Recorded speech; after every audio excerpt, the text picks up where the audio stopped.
اور اس کے خزانے، اس کے داروغے ان سے سلام کر، ان سے گفتگو کریں گے، ان سے پوچھیں گے الم یاتکم نذیر، کیا تمہارے پاس کوئی ڈرانے والا نہیں آیا تھا؟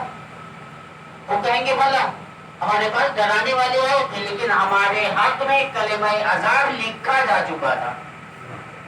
یعنی جس کے مقدر میں، جس کے حق میں کلمہ عذاب لکھ دیا جائے تو انسان کسی کی انگلی پکڑ کر بھی اسے راہ راست پر نہیں لے آ سکتا. آپ دیکھیں ان آیات کے اندر، لیکن اس کے بلا فیصلہ فوراً بعد جو آیت ہے 72 نمبر کی، اس میں پروردگار عالم کہتا ہے کہ وسیقہ کا لفظ اس آیت کے اندر بھی آئے، اہل جنت کو بھی کھینچ کر جنت کی طرف لے جایا جائے گا. سوال یہ پیدا ہوتا ہے کہ کھینچا کس کو جاتا ہے؟ کھینچا کس کو جاتا ہے؟ جس کا دل نہ چاہے، یا جس کا دل چاہ رہا ہو اس کو بھی ہٹایا جاتا ہے یا کھینچا جاتا ہے، ڈھکیلا جاتا ہے. کس کو ڈھکیلا جاتا ہے؟ جس کا دل نہ چاہے. یعنی جہنم میں جانے کا کسی کا دل تو نہیں چاہتا نا، تو یہاں کے لیے یہ مورد، یہ کلمہ یہ سب کرتا ہے کہ ان کو کھینچ کے جہنم کی طرف لے جایا جائے گا، لیکن متقین کو کھینچ کے جنت کی طرف کیوں لے کے جایا جائے گا؟ آگے قرآن کا جملہ کہتا ہے کہ جب یہ جنت کے دروازے پر پہنچیں گے تو اس کے خزانے ان سے کہیں گے سلام علیکم، تم پاک و پاکیزہ ہو، فادخلوها خالدین، ہمیشہ کے لیے ابدی جنت کے اندر داخل ہو جاؤ. یہاں پر ایک سوال پیدا ہوتا ہے کہ سیقہ کے لفظ میں اہل جنت اور جہنم برابر کیوں ہے؟ کیوں کھینچ کے لے جایا جائے گا؟ لیکن یہی ہمارا اصل موضوع ہے کہ جو ابدیت کے متعلق ہے، اور ہم اس گفتگو کو بیان کرنے کے بعد اپنے اصل موضوع کے اوپر آتے ہیں کہ آپ دیکھیں سورہ زمر کے اندر دونوں کو سیقہ کا لفظ دیا گیا ہے. ان کو کھینچ کے جہنم کی طرف لے جایا جائے گا. یہ سمجھ میں آتا ہے کہ ان کا دل نہیں چاہتا. کسی انسان کا دل چاہے گا کہ وہ عذاب کی طرف جائے، کسی انسان کا دل چاہے گا کہ وہ جہنم کی طرف جائے، بھٹکتی ہوئی راہ میں جائے. کسی کا دل نہیں چاہتا. یہ تو آپ میں آنے والی بات ہے. لیکن سوال یہ پیدا ہوتا ہے کہ پروردگار عالم نے اہل جنت کے لیے سیقہ کا لفظ استعمال کیوں کیا؟ اس کا مطلب یہ ہے کہ میدان محشر میں کچھ ایسا ہوگا کہ اہل جنت جنت کو بھول کر میدان محشر میں مرے لگائے پروردگار ہوں گے. سبحان اللہ سبحان اللہ. کچھ تو ہوگا نا کہ جس کی وجہ سے اہل جنت جنت میں نہیں جانا چاہیں گے. یہیں پر روایت ہے امام صادق علیہ الصلوۃ والسلام کی،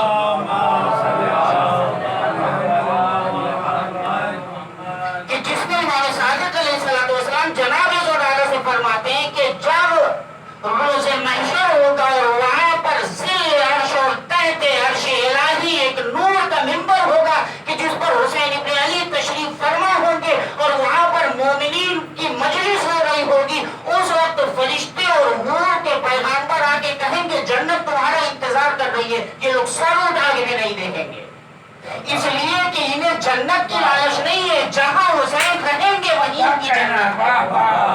ایک سوال بڑے محمد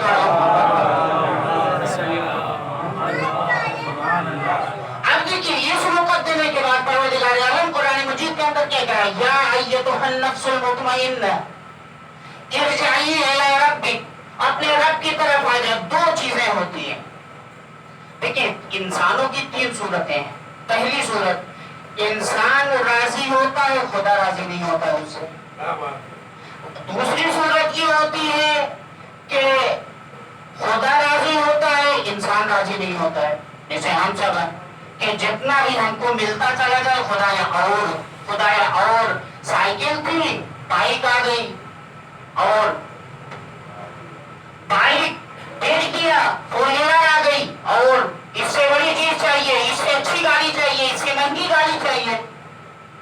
یعنی انسان کی خواہشات کہیں رکتی نہیں ہے، اور انسان کے خواہشات کا نہ رکنا اس بات کی علامت ہوتی ہے کہ خدا جلدی راضی ہو جاتا ہے، انسان جلدی راضی نہیں ہوتا ہے. اور اسی جملے کی طرف ارے اس کی چارجنگ ختم ہو گئی، چھوڑو سب ادھر تمہاری طرف دیکھنا ہے، ہماری طرف توجہ نہیں کر رہا ہے کوئی. سب پنکھے کو چلو پڑے محمد والے.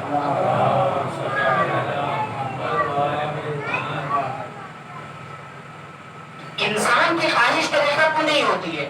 اب دیکھیے امیر المومنین علیہ الصلوۃ والسلام دعائے مبارکہ کمیل کے اندر جب پروردگار عالم کو مورد خطاب قرار دیتے ہیں تو کیا فرماتے ہیں؟ یا سریع الرضا، جلدی راضی ہو جانے والے، اس کا مطلب یہ ہے کہ خدا جلدی راضی ہو جاتا ہے، انسان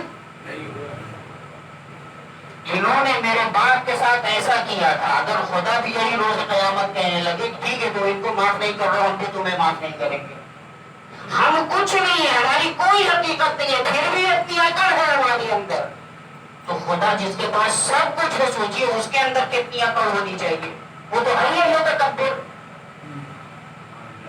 یعنی تکبر تو حق کے پروردگار ہے نا، اور اسی لیے ہم اذان میں کہتے ہیں اللہ اکبر، وہ سب سے بڑا ہے، اس سے بھی بڑا ہے کہ من یوسف، اس کی توصیف کی جائے، اس کی تعریف کی جائے، تو تکبر حق کس کا ہے؟ پروردگار عالم کا، لیکن تکبر ہم کرتے ہیں، یعنی جس کا حق ہے وہ حق کا اظہار نہیں کرتا، جس کو نہ کرنا چاہیے، جس کا حق نہیں ہے وہ تکبر کرتا ہے، یعنی انسان راضی نہیں ہوتا، خدا جلدی راضی ہو جاتا ہے، یہ ہو گیا تو بیماری ہو گئی، تو بچہ بیمار ہے، تو بیٹا بیمار ہے، ہر روز ایک لمبی لسٹ لے کے ہم دعا پڑھتے ہیں، اگر ہمارے پاس دعاؤں کی لمبی لسٹ نہ ہو تو یقیناً ہم اللہ کی بارگاہ میں اپنی پیشانی بھی نہ رکھتے،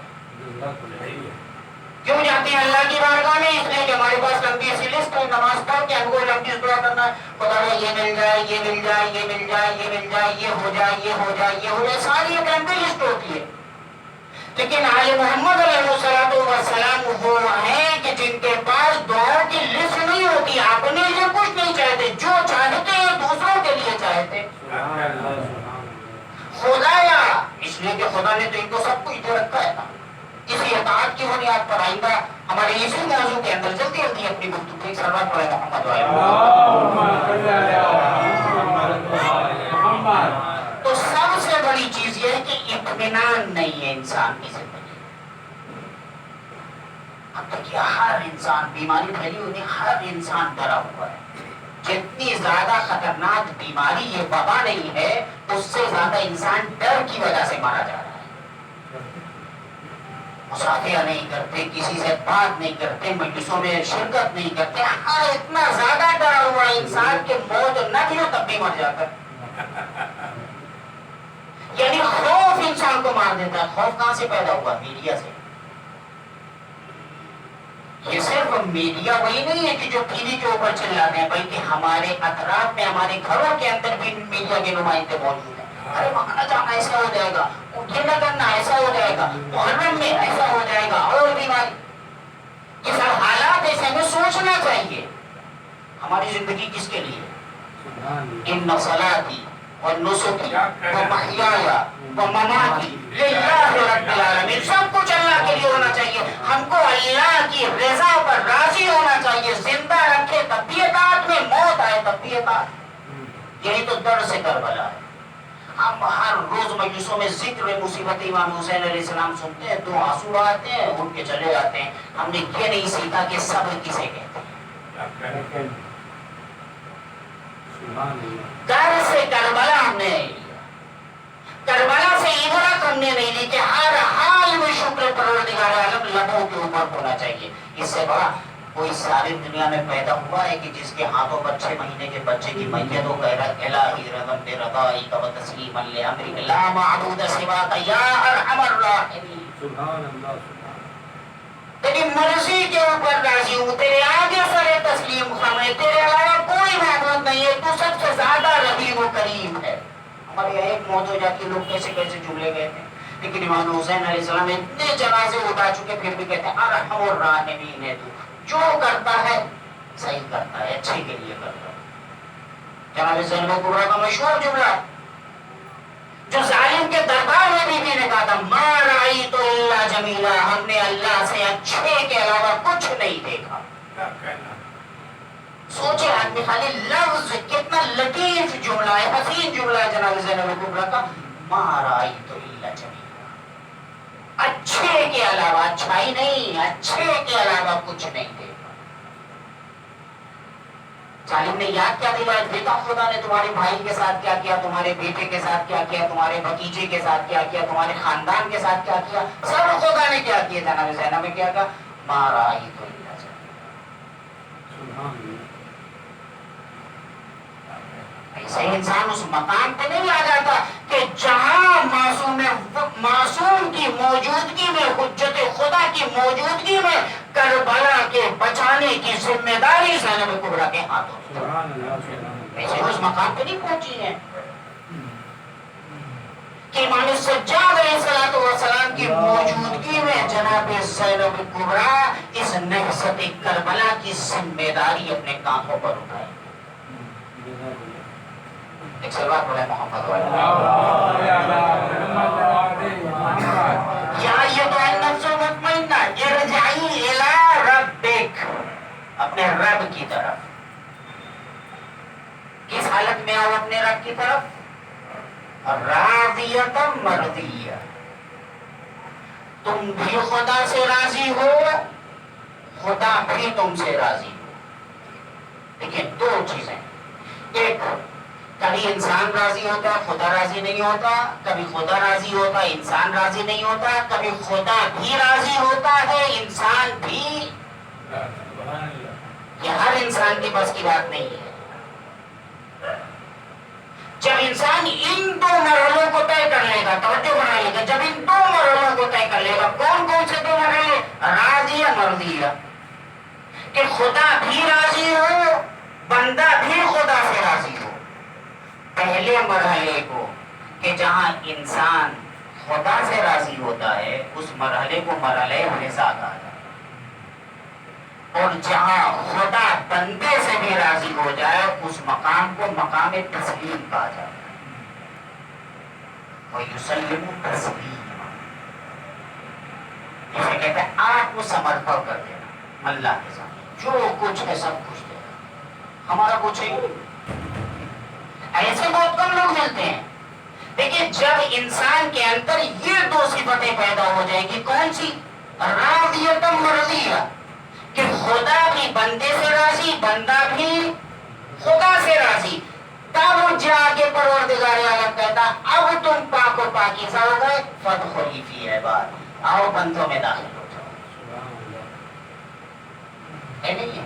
آپ دیکھیے ہم تشہد پڑھتے ہیں، اشہد ان لا الہ الا اللہ وحدہ لا شریک لہ واشہد ان محمدا عبدہ ورسولہ۔ اس کا مطلب یہ ہے کہ مقام عبدیت مقام رسالت سے بھی بلند والا ہے، یعنی جب تک پیغمبر عبد نہ بن گئے اس وقت تک رسالت نہ ملی۔ توجہ فرمائیے گا، جب تک پیغمبر عبد نہ بن گئے، دیکھیں دو فرق ہیں، ایک عابد اور ایک عابد، یہ دو الگ الگ لفظ ہیں۔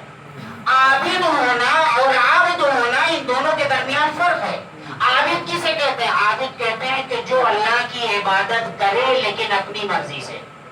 ایک آدمی خوب نمازیں پڑھتا ہے، روزہ نہیں رکھتا ہے، عابد ہے، اپنی مرضی سے اس نے چن لیا ہے۔ ایک آدمی خوب نمازیں پڑھتا ہے، خمس نہیں دیتا ہے، اپنی مرضی سے۔ یہ گزینشی عبادت اسے کہتے ہیں، نہیں چن کے، جو ہمیں پسند آئی اسے ہم نے کیا، جو پسند نہیں آیا اسے چھوڑو۔ بعد میں نماز کی قضا خدا کرے گا، ہے نا؟ بڑے پیر گئے تھے تو وہاں دیکھا کہ اللہ نماز پڑھ رہا تھا، تاکہ اس کی نماز پڑھ لو۔ صلاۃ علی محمد۔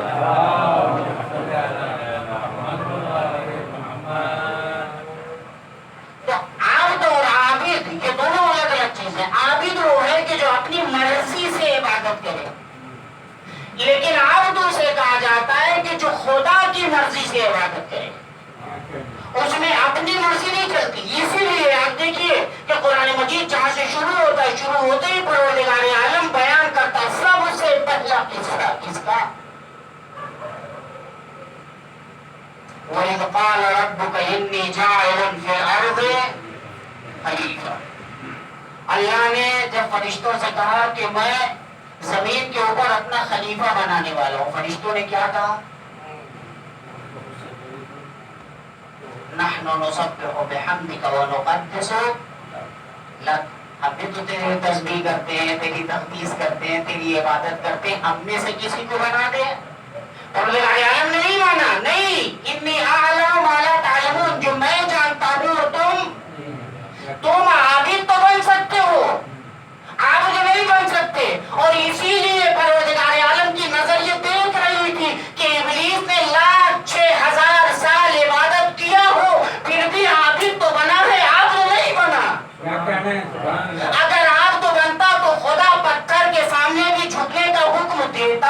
اوپر واجب تھا، اس لیے کہ خدا کہہ رہا ہے، خدا کہہ رہا ہے پتھر کے سامنے سجدہ کرو، کپڑے کے سامنے سجدہ کرو، اینٹ کے سامنے خدا کہہ رہا ہے، وہ بہتر جانتا ہے. لیکن شیطان کیوں نہیں جھکا؟ اس لیے کہ عابد تو تھا، عبد نہیں تھا. عبد ہوتا تو جھک جاتا.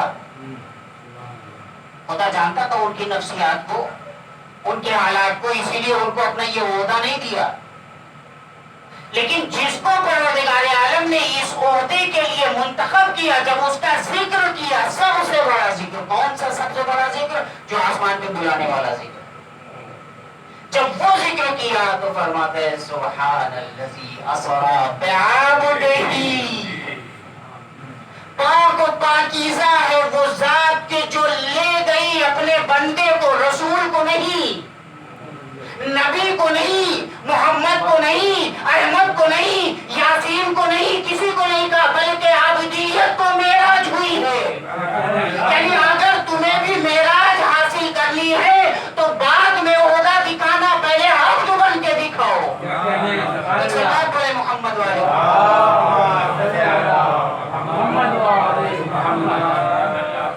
کمال کوئی عہدہ لے لینا نہیں ہے، کمال یہ ہے کہ عبد بن جاؤ.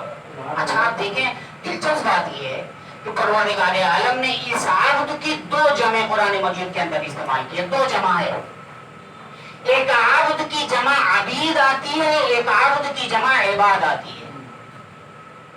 جب کسی بندے کی نسبت اپنی طرف دی تو اس کے لیے عباد کا لفظ استعمال کیا، لیکن جب کسی انسان کی نسبت دنیا اور دنیا داروں کی طرف دی تو اس کے لیے عبید کا لفظ استعمال کیا.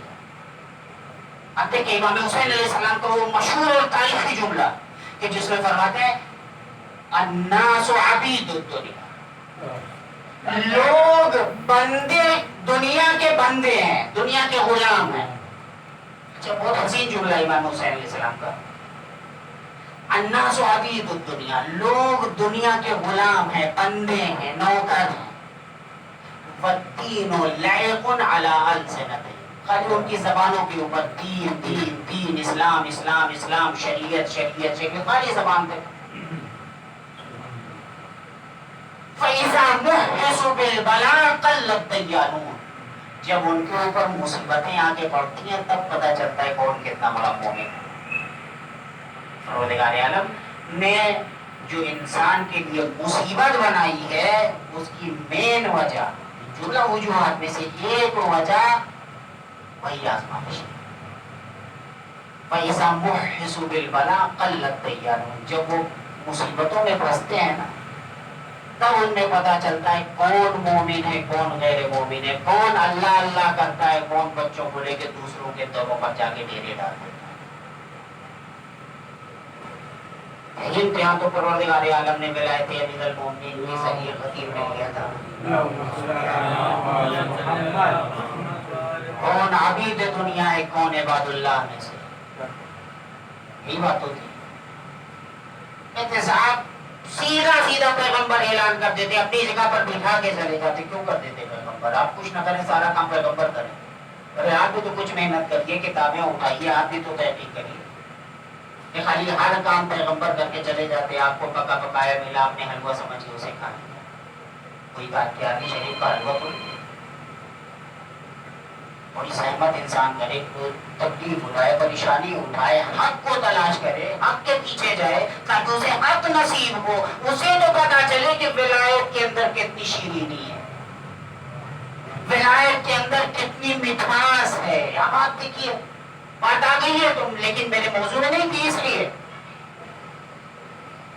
کہ دیکھیے قرآن مجید نے بہت اچھے اچھے جملے استعمال کیے. کہتے ہیں قرآن مجید کو ایک ایک لفظ، ایک ایک حرف معجزہ. لفظ نعمت اور لفظ اعلیٰ، وہ کہتے ہیں نا فَبِأَيِّ آلَاءِ رَبِّكُمَا تُكَذِّبَانِ، یعنی تم اللہ کی کن کن نعمتوں کو جھٹلاؤ گے، تم دونوں یعنی انسان اور جنات. اعلیٰ کا مطلب کیا ہوتا ہے؟ نعمت، اور خود نعمت کا مطلب بھی نعمت ہوتا ہے، لیکن دونوں کے درمیان فرق ہے. اور جو فرمائیے گا دونوں کے درمیان فرق ہے. اعلیٰ کا دائرہ زیادہ بڑا ہے، نعمت نعمت کا دائرہ چھوٹا ہے. اعلیٰ اسے کہتے ہیں کہ جو نعمتیں انسان محسوس کرے یا محسوس نہ کرے اسے اعلیٰ کہا جاتا ہے. لیکن نعمت صرف ان نعمتوں کو کہا جاتا ہے کہ جو انسان محسوس کرے, جس کی شیرینی محسوس کرے. اب آپ سوچئے کہ پروردگار عالم نے غدیر خم کے میدان میں کیوں کہا الیوم اکملت لکم دینکم واتممت علیکم نعمتی, آج ساری نعمتیں ہم نے تمام کر دی تمہارے اوپر. اس کا مطلب یہ ہے کہ نعمت ولایت ایسی ہے کہ انسان صرف اقرار نہیں کرے گا بلکہ اس کے لذت کو اپنی زندگی میں بھی محسوس کرے گا, مرنے کے بعد بھی محسوس کرے گا. یہی ہوتا ہے نا لذت, اسی کو کہتے ہیں. کہ ایسا نہیں ہے کہ لذت کا رابطہ موت اور حیات کے ذریعے ختم نہیں ہوتا ہے, لذت باقی رہنے والی ہے. سب سے بڑی لذت کون ہے؟ لذت ولایت. اب آپ دیکھیے, یا ایھا النفس المطمئنہ ارجعی الی ربک راضیۃ مرضیہ فادخلی فی عبادی. پہلے راضی بنو, پھر اس کے بعد تم سے پروردگار عالم بھی راضی ہو, مرضی بنو. جب یہ دو کام تم نے کر لیے اور اس مقام پر پہنچ گئے, مقام رضا اور مقام تسلیم میں, تب کیا بنو گے؟ عبد. تب مقام عبدیت میں داخل ہو. فادخلی فی عبادی. جب مقام عبدیت میں داخل ہو جاؤ گے, جملہ قرآن مجید نے کتنا اچھا استعمال کیا. فادخلی فی عبادی, عبد کی جمع ہے عباد, یعنی میرے بندوں میں داخل ہو جاؤ. اس لیے کہ جنت میں جانے کا مزہ اکیلے پن میں نہیں ہے, سب کے ساتھ جانے کا مزہ ہے. فادخلی فی عبادی وادخلی جنت. ٹھیک ہے, اسی لیے دنیا جنت نہیں بن سکتی ہے. کوئی کسی کا چچا چلا گیا تو کسی کے باپ چلے گئے, تو کسی کی ماں کا انتقال ہو گیا, تو کسی کے بھائی کا انتقال ہو گیا, تو کسی کے رشتے دار کا انتقال ہو گیا. سب اس دنیا سے آتے جاتے رہتے ہیں. یعنی زندگانی دنیا میں لذت نہیں ہے, اس لیے کہ سب ساتھ میں نہیں ہے. لذت کہاں ہے؟ جنت میں. لیکن جنت کب ملے گی؟ جب انسان مقام عبدیت کے اوپر فائز ہو جائے, جب عبد بن جائے گا تب جنت میں ملے گی. اب ان لوگوں کی آپ حساب رسی کریے کہ جو لوگ کہتے ہیں ان کو مارو جنت واجب, یہاں بم پھوڑو جنت واجب, ان کے بعد بھی جنت ہے. بھائی پہلے مقام عبدیت میں تو داخل ہو کہ جنت کے حقدار بن سکو. جو جنت کا حقدار نہیں ہے وہ جنت بانٹ رہا ہے, اور جو جنت کا وارث ہے, جس کے قدموں میں جنت ہے, وہ حل من ناصرین کی آواز بلند کر رہا ہے, کوئی مدد کرنے والا نہیں. یہی تو جفا ہے, یہی تو ظلم ہے کہ جس کے لیے پیغمبر اکرم فرماتے ہیں الحسن والحسین سیدا شباب اہل الجنہ, جوانان جنت کے سردار. جب اسی جوان جنت کی آواز بلند ہوتی ہے, حل من ناصرین ینصرون, حل من مغیث یغیثنا, کسی نے مدد کی, کسی نے نصرت کیا نہیں. یکو تنہا فاطمہ گیا. لیکن مقام عبدیت عظیم مرحلہ ہے. اس سورے کو سورہ امام حسین بھی کہا ہے, سورہ مبارک فجر, امام صادق علیہ السلام کی روایت. اس سورے کے بارے میں روایت میں امام صادق علیہ السلام فرماتے ہیں کہ اس سورے کی اپنی تلاوت کرو فی فرائضکم و نوافلکم, اپنی واجب نمازوں میں بھی اس سورے کو پڑھو, اپنی مستحب نمازوں میں بھی اس سورے کو پڑھو. فإنہا سورۃ الحسین, اس لیے کہ یہ حسین ابن علی کا سورہ ہے. شان نزول دیکھیے, مفسرین کہتے ہیں کہ اس کی شان نزول ذات مبارک امیر المومنین علی بن ابی طالب, باپ اس مقام کے اوپر کہ جو نفس مطمئنہ بھی ہے, راضیۃ مرضیہ بھی ہے, جو مقام عبدیت میں بھی داخل ہو چکا ہے, کہ جو جنت کا مالک بھی ہے. دیکھیے آپ نے پروردگار عالم نے ان لوگوں کو کیسے عبدیت کی صنعت دی ہے. جب ہجرت والی آئے, آپ دیکھیے اس کے اندر بھی امیر المومنین کو عبدیت کے خطاب سے یاد کیا. وَمِنَ النَّاسِ مَن يَشْرِي نَفْسَهُ ابْتِغَاءَ مَرْضَاتِ اللَّهِ وَاللَّهُ رَءُوفٌ بِالْعِبَادِ. اللہ اپنے بندوں کے ساتھ بہت کمال نہیں ہے کہ انسان دنیا کی کوئی پوسٹ حاصل کر لے، یا یہ بھی کمال نہیں ہے کہ انسان چلا چلا کے کہے میں بندہ خدا ہوں. کمال یہ ہے کہ خدا کہے یہ ہمارا بندہ ہے. کمال یہ نہیں ہے کہ انسان چاند کے اوپر چلا جائے، ستاروں کے اوپر چلا جائے، سیارات پہ کمندیں ڈالنے لگے. کمال یہ ہے کہ جہاں زندگی کی شہرت بھی کٹ جائے وہاں سے لوگ نیزہ پہ تلاوت کر کے اپنی زندگی کا ثبوت. یہ کمال عابدیت ہے، یہ کمال بندگی ہے. اسے معراج کہتے ہیں. معراج بلندی پر جانے کا نام نہیں ہے، بلکہ زمین کے اوپر پھٹی ہوئی بوریے کے اوپر بیٹھ کے اہل آسمان کے اوپر حکمرانی کرنے کو عابدیت کرتے ہیں. اسے کہتے ہیں عابدیت، یہ مقام ہے عابدیت. کمال یہ نہیں تھا کہ دشمنوں نے امام حسین علیہ السلام کو قتل کر کے ان کی آل کو اسیر کر دیا. کمال یہ تھا کہ حسین جسے قتل کر دیا گیا تھا آج بھی اس کا ذکر زندہ ہے. جب تک دنیا باقی رہے گی اس کا ذکر باقی رہے گا. مر جانا کوئی بہت بڑی بات نہیں ہے، مر کے اپنا ذکر باقی رکھنا یہ کمال ہے. حسین ابن علی نے اس پیغامبری کے لیے جس شخصیت کا انتخاب کیا اس شخصیت کو زینب کبریٰ کہا. اس شخصیت کو آپ دیکھیے کہ جب 11ویں محرم کی رات میں جب جناب زینب کبریٰ نماز شب ادا کر رہی ہے، اس وقت امام سجاد نے اپنی پھوپھی کو دیکھا اور پھوپھی کو دیکھنے کے بعد فرمایا پھوپھی اماں آپ تو نماز شب بیٹھ کے پڑھ رہے ہیں. بات بتا ہمارے یہاں پر ایک موت واقع ہو جاتی ہے تو میت کے ورثہ شاید نماز بھی نہ پڑھتے ہیں، اتنا غم ان کے اوپر تاری ہوتا ہے. لیکن یہی فرق ہے ہمارے گھروں میں اور اہل بیت کے گھروں میں کہ زینب کبریٰ کی نماز شب نہیں چھوٹ رہی. ہم بیٹھ کے نماز شب ادا کرتے ہیں.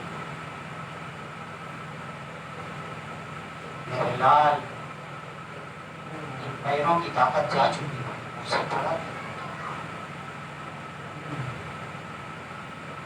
بات کہیں کہ یہی زینب کے وہ قدم تھے کہ جن کے اندر طاقت نہیں دیا آج اسلام انہی پیروں کے اوپر کھڑا ہے. وہی تھی کہ جس نے عزائے سید الشہداء کی تشریح کیا. اگر زینب نہ ہوتی تو یہ کربلا آج زندہ نہ ہوتی. یہ فلسفہ مجلس یہ جناب زینب کبریٰ کی سنت ہے کہ جو آج بھی قائم ہے. یہ سیاست جناب زینب کبریٰ کی سیاست ہے مجلس حسین کی صورت میں کہ اسلام بھی زندہ رہے گا، کربلا بھی زندہ رہے گا. میرے عزیزو، بچوں نے اپنے ماں کی مجلس برپا کی. اس لیے کہ جس کے لیے امام حسین علیہ السلام کے ذکر کا انعقاد کیا جائے یقیناً اس روح کو بہت تسکین ملتا، سکون ملتا. جن کے حصہ اس دنیا سے گئے سب کی طرف سے میں یہ جملہ پروردگار اس مجلس میں جو بھی حاضر ہیں سب کے اموات کی مغفرت فرما. اس شب کا تجھے واسطہ خصوصاً امام رضا علیہ السلام جو مولود ہیں ان کا واسطہ، معصوم جو ابھی چند روز پہلے ان کی یوم ولادت ہوئی تھا، اس شخصیت کا واسطہ ہمارے تمام مرحومین کی مغفرت فرما، ہمارے والدین کی مغفرت فرما. ذکر امام حسین علیہ السلام قبروں میں سو رہے مومنین کے دلوں کو بھی شفا بخشتا. اس لیے یہ ذکر مصیبت کے فرش کے اوپر اہل بیت علیہ السلام کی ارواح طیبہ آسمان سے فرشتے بھی آتے.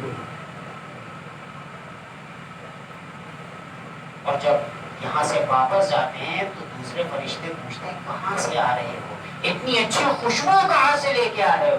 مجلس حسین سے تمنا کرتے ہیں کاش خدا نے ہمیں بھی اجازت دی ہوتی تو ہم بھی جا کے امام حسین کی فرش رضا پر ہوتے. یہ قسمت کی بات ہے، یہ مقدرات کی بات ہے کہ خدا نے ہمیں یہ توفیق دی کہ آج ہم فرش رضا کے اوپر ہوتے ہیں.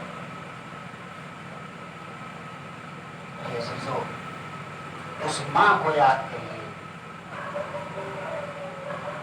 کہ جس کے 4 چھوٹے چھوٹے بچے اور اپنی ماں کے جنازے کے اوپر رو رہے ہیں تو امیر المومنین چاروں بچوں کو سینے سے لگا کے کہتے ہیں بچوں میں یہ تو نہیں کہتا نہ رو لیکن آہستہ گریا کرو کہ پڑوسیوں کو خبر نہ ہونے پائے، اس لیے کہ شب میں تمہاری ماں کی تدفین ہونی ہے. جانتے ہیں فاطمہ اس مظلوم شخصیت کا نام ہے کہ جسے شبانہ دفن کیا گیا، رات کی تاریکی میں دفن. امیر المومنین کی مظلومیت یہ ہے کہ رات کے اندھیرے میں دفن کیا گیا، تنہائی میں دفن کیا گیا، کوئی کانٹا دینے والا نہیں. جناب صدیقہ کبریٰ نے وصیت کیا تھا امیر المومنین سے کہ علی مجھے آپ غسل دیجیے گا، مجھے کفن پہنائیے گا، مجھے رات ہی میں دفن کریے گا. یہ تینوں غسل ہو، کفن ہو، دفن یہ سب رات میں ہونا چاہیے اور آپ ایسا کریں. امیر المومنین نے غسل کیا، کفن پہنایا، جنازے کو تیار کر دیا. اس کے بعد ایک بچے سے مخاطب ہو کے کہنے لگے آؤ اپنی ماں کا آخری دیدار کر لو. ہمارے یہاں بھی یہی ہوتا ہے، آؤ آخری دیدار کر لو. اب یہ صورت قیامت سے پہلے کہیں نہیں دکھی.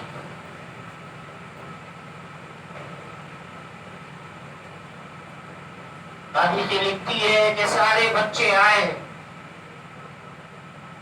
آنے کے بعد ماں سے رخصت ہوئے لیکن ایک لاڈلا تھا جو پائیں کی ماں کے پیر کے پاس کھڑا رہا. بابا میری ماں ہمیشہ مجھے بلاتی تھی، کیا آج میری ماں مجھے نہ بلائے گی؟ ارے یہ بات سننے لگی بندے کفن ٹوٹے، 2 ہاتھ بلند ہوئے، اے میرے لال میرے سینے سے لگ جا.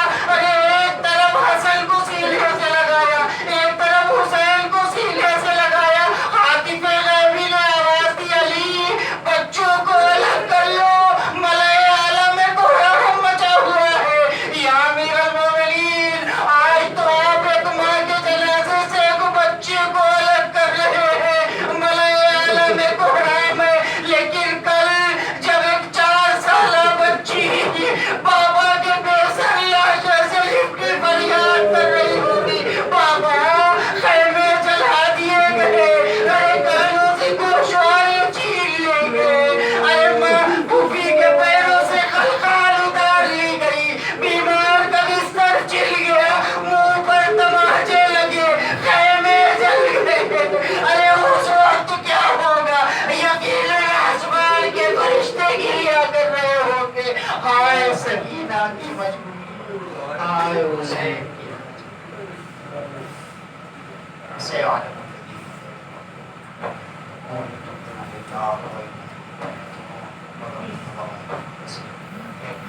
پروردگار محمد و آل محمد کے واسطے ہماری اس مختصر سی عبادت کو قبول فرما. ہمیں جو بیمار ہیں بہتر بیمار کربلا شفا کامل عاجل عنایت فرما، جو مقروض ہیں انہیں قرضوں سے سبکدوش فرما، پرچم اسلام کو سر بلند فرما، پرچم کفر و نفاق کو سر نگو فرما. پروردگار ہمارے مرحومین کی مغفرت فرما، ہمارے والدین کی مغفرت فرما، ہمارے مرحومین کو جوار محمد و آل محمد نصیب فرما. پروردگار محمد و آل محمد کا واسطہ ہم سب کو امام حسین علیہ السلام کی زیارت نصیب فرما، قبروں میں امام حسین کی شفاعت نصیب فرما، روز قیامت مجلس امام حسین سے سرفراز فرما، جنت میں جوار امام حسین علیہ السلام نصیب فرما. پروردگار یہ جو بیماری، یہ جو مصیبت ہمارے درمیان آئی ہے پروردگار عالم اس سے تمام مومنین کو محفوظ فرما. پروردگار جن کے والدین اس دنیا سے گزر گئے ہیں پروردگار ان کی مغفرت فرما، جن کے والدین زندہ انہیں صحت و طول عمر عنایت فرما. خصوصاً جن مرحومہ کے ایصال ثواب کے لیے اس مجلس کا انعقاد کیا گیا ہے پروردگار عالم انہیں اعلیٰ صالحین میں جگہ عنایت فرما انہیں جوار جناب فاطمۃ الزہرا میں جگہ عنایت فرما ان کے تمام گناہان کبیرہ و صغیرہ سے درگزر فرما پروردگار محمد والے محمد کا واسطہ تجھے امام حسین علیہ السلام کے سر بریدہ کا واسطہ ہمارے آخری امام اپنی آخری حجت کے ظہور پرنور میں تعجیل فرما ہمیں ان کے آبان و انصار و ناصر و مددگار میں شامل فرما ایک مرتبہ سورہ حمد و 3 مرتبہ سورہ اخلاص کی تلاوت فرما تفسیر فاطمہ ناصر حسین محمد نبی صاحب